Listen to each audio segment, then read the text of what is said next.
Hello বন্ধুরা, আজকে আবার নতুন একটা ভিডিও প্রত্যেককে স্বাগত। আজকে যেটা বলবো সেটা হচ্ছে 2025 এবং 27 সেশনে ডিএলএড ভর্তির ফর্ম ফিল আপ চালু হচ্ছে, সেই ব্যাপারে ছোটো করে বলবো, কারো আগ্রহ থাকলে দেখতে পারেন। তো ডিএলএড 2025-27 সেশনের আগামী 4/7/2025 থেকে 20/7/2025 পর্যন্ত ফর্ম ফিল আপ চলবে নতুন অ্যাডমিশনের জন্যে। তো যারা আগ্রহ আছে বা যারা সরকারিতে চান্স পেতে চাও তাদের ইমিডিয়েট ফর্ম ফিল আপ করতে হবে WBBPE ওয়েবসাইটে গিয়ে। এবং ফর্ম ফিল আপের যেটা মেন ক্রাইটেরিয়া সেটা হচ্ছে আপনার এইচএস পাস হতে হবে মিনিমাম। জেনারেল ক্যান্ডিডেটদের ক্ষেত্রে 50% মার্কস পেয়ে, আর SC ST OBCদের ক্ষেত্রে 45% মার্কস পেয়ে, তাহলে মিনিমাম নাম্বার থাকলেই ডিএলএডের ফর্ম ফিল আপটা করতে পারবে। এটা 1 নম্বর গেল। 2 নম্বর, ফিস কত লাগবে? জেনারেল আর EWS যারা থাকবে তাদের 1000 টাকা, বা এক্স সার্ভিসম্যান যারা থাকবে তাদের 1000 টাকা, SC STদের জন্য 500 টাকা, OBCদের জন্য 750 টাকা। এই হচ্ছে ফিস। আর এটা আপনার সম্পূর্ণ অনলাইনে অ্যাপ্লাই করতে হবে এবং তার পরবর্তী সময় মেরিট লিস্ট বেরোবে এবং অ্যাডমিশান চালু হবে। তো এটা মেনলি সরকারি বা বেসরকারি যেখানেই ভর্তি হন সবের ক্ষেত্রেই এটা প্রযোজ্য।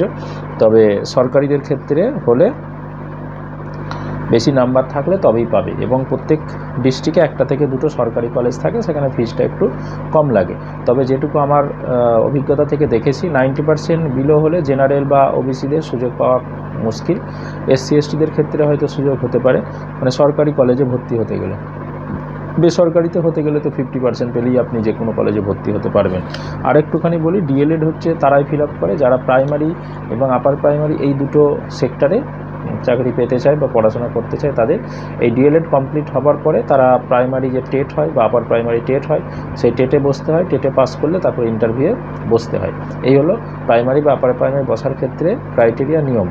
আর এটা হলো ডিএলএডটা হচ্ছে জাস্ট ওই টেটে বসার বা চাকরি পাবার যে যোগ্যতা পরীক্ষা, যোগ্যতামান পরীক্ষা, সেটাই বসার যোগ্যতা অর্জন করা। তো এটা না পেলে বা না করলে সে কিন্তু ওই টেটে বসতে পারবে না, এবং টেটে বসতে না পারলে সে ইন্টারভিউ অংশগ্রহণ করতে পারবে না। এটাই নিয়ম। তো যারা আগ্রহ আছে বা যারা মনে করছে যে এটা করবে বা করার ইচ্ছা আছে, তো আমি বলবো বিশেষ করে যাদের যদি অন্য কোনো স্বপ্ন থাকে আলাদা কথা, তা না হলে তুলনামূলক এই জবটা খুবই সেফ জব, এবং এটা বাড়ির আশেপাশে পাওয়া যায়। বিশেষ করে মেয়েদের ক্ষেত্রে খুবই সুবিধা, সংসার ধর্ম করার পরেও কিন্তু এই জব করতে কোনো সমস্যা হয় না। আর শিক্ষক একটা সমাজের সম্মানীয় পদে থাকে। তো অন্যান্য জবের তুলনায় আমি যদি বলি, নার্সিং বা অন্যান্য যে জবগুলো আছে সেই তুলনায় তুলনামূলক অনেক সেফ এবং অনেক বেটার জব, এবং এর স্যালারিও বর্তমানে অনেক ভালো জায়গায় আছে। তো অতএব যাদের আগ্রহ আছে বা চাইছেন তারা কিন্তু ফর্মটা দ্রুত ফিল আপ করে নেন, এবং বাকি ক্রাইটেরিয়া ধরে যদি সরকারিতে পেয়ে যান তো খুবই ভালো, সরকারিতে না হলে বেসরকারিতে। আমি আরেকটু ছোট করে বলি, মোটামুটি যেটা গত বছর তার আগের বছর যে বেসরকারিতে বিশেষ করে ফিস যেটা গেছে, মোটামুটি 40 থেকে 60 হাজার টাকা 2 বছরের অ্যাপ্রক্সলি আমি বললাম, এটা কম বেশি বিভিন্ন জায়গায় ভ্যারি করে। 40 থেকে 60 হাজার টাকা লাগে। তো অতএব যদি সরকারিতে করেন সেটা ওই ম্যাক্সিমাম 2 বছরে 20 থেকে 22 হাজার টাকা খরচা পড়বে। সম্ভবত 7,500 করে মনে হয় একটা ফিজ লাগে, 6,000 না 7,000 টাকা করে আরও এক্সট্রা কিছু লাগে। যদিও একটা বিষয় এখানে আছে, এখন কিন্তু ডিএলএড কোর্স করতে গেলে বিশেষ করে সরকারি কলেজে সেখানে রেসিডেন্সিয়াল থাকতে হয়। তো বেসরকারিতে যেটা করলে হয়তো তারা সেটা কনসিডার করে, কিন্তু সরকারিতে করলে এটা রেসিডেন্সিয়াল থেকে কিন্তু পড়াশোনা করতে হয়, সেখানে থাকা, খাওয়া দাওয়া সব কিছু করতে হয়। তো এটা রিসেন্ট চালু হয়েছে।